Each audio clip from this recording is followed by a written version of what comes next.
Annyeong! So, it's a very late reaction video of Chiller by NCT Dream because we don't have Wi-Fi connection yesterday. Sobrang excited pa naman ako na mag-react kahapon, pero hindi talaga kaya. Even if i-shoot ko siya, then using my data, pag i-upload na kasi, sobrang hirap mag-upload pag ganun. So, hinantay ko na lang bumalik yung connection and gabi na. So, ngayon, it's finally the comeback of NCT Dream. Yung isa nila, hindi ko pa na masyado napapakinggan yung BTTF, Back to the Future. Ito, Chiller, medyo napakikinggan ko lang ng slides sa TikTok kasi, at saka sa Instagram Reels kasi nakikita ko sa feed. But, let's see.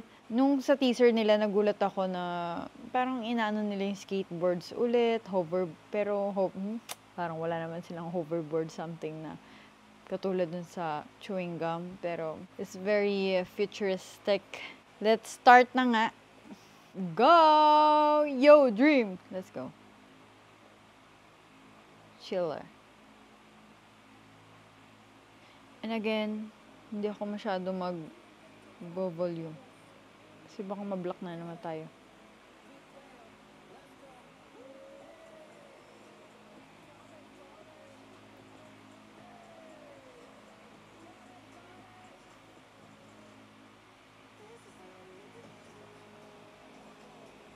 Namo sexy! Eh.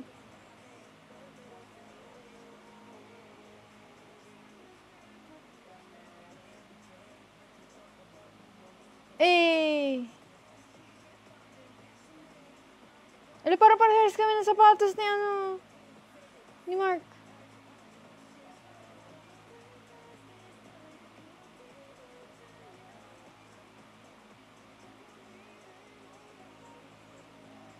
Ay! May pag-game, sabi ni, kaya yung intro parang games eh. Bugi ni Jisung! Ang laki na ni Jisung.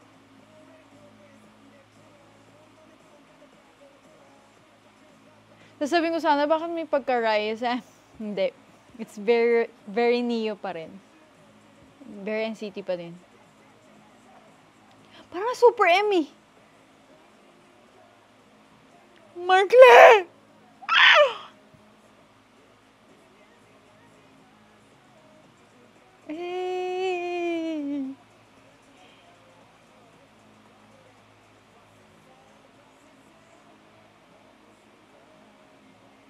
No, parang Super M. It reminds me of Super M.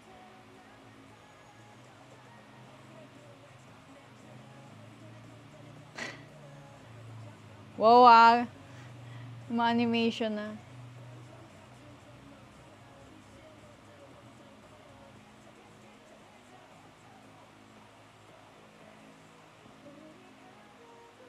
Grabe yung CGI.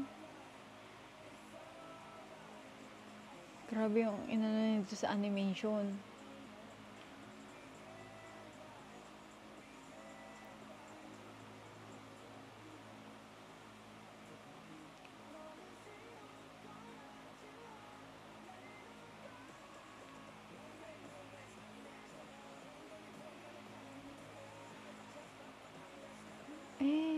Hey, Mark!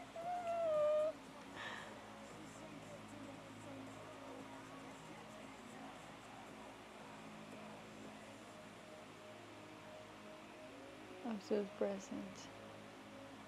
Green popsicle. Chiller. NCT Dream. Back to the Future. And that's NCT Dream's Chiller. Actually, hindi pa siya masyadong nagsisink in sa akin yung kanta. Yung parang, hindi ko pa siya masyadong, yung parang matatandaan. Siguro kapag paulit-ulit ko na siyang, pakinggan.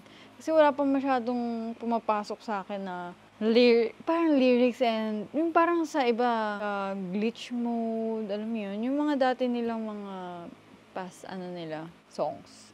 na unang panood mo pa lang is may parang repetitive na siya sa memory mo. But this time, parang hindi pa siya masyado nagano sa utak ko. Siguro, mga ilang watch pa or ilang watch sa TikTok if lalabas siya sa TikTok ko. That's our short reaction video. Ewan ko, pero sana next, na nila. Ang favorite, ko kasi sa kanila is yung Boom, tsaka yung mga Reload, ayan. Sana mag-release ulit sila ng ganun. Kasi yung Boom talagang nag-viral siya kung hindi pa kasi nauusuhan yung mga K-pop masyado ng TikTok. So siguro kung late 2018 nagti-TikTok na yung mga K-pop idols. Siguro yung Boom talaga. As in, wala pa yung mga TikTok pero lahat ng idols, Boom ang gusto nila na song. I-miss ko lang yung mga ganun nilang song sa mga Boom, Reload. Riding. Reload ay yung album. Medyo bitin. Nabitin na naman ako. Bakit lagi ako nabibitin naman? That's our reaction video. Thanks for watching. Please don't forget to subscribe and like this video. Comment pa kayo if may mga gusto kayo ipa-react sa akin. If kaya ko, we will do that. Or if may mga parating na comeback, i-list nyo dyan sa comment section and titingnan natin kung kakayanin natin. Basta yung mga upcoming comeback. Kasi minsan hindi ko na rin nalilista eh. Iilan lang yung mga nakalista sa calendar ko ng mga comeback. So, saranghe NCT Dream. Till our next reaction video. Annyeong!